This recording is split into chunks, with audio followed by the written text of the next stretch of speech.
We have a question from one of the folks is, how can leaders become more comfortable with delegating?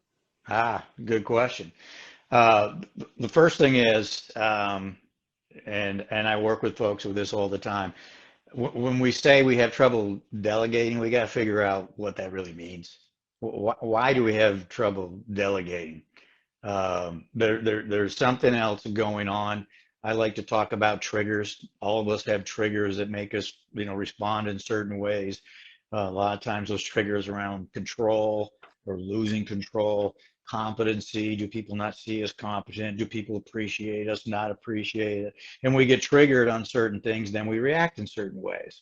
So step one is spend a little time with your coach, with your mentor, with a friend, trying to understand when you say I have trouble delegating, what's driving that? Is it because you're really about control and giving up that control is extremely hard? Is there something else involved in that's causing you to hesitate around delegating it? And just be honest with yourself. I mean, Yeah.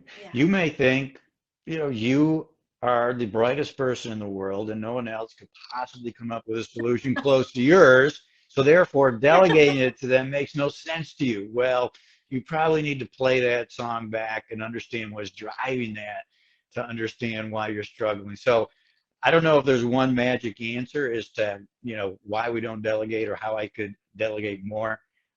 At the end of the day, I would flip that thing around a little bit and say, it's not so much about you. Think about it from the other person's perspective.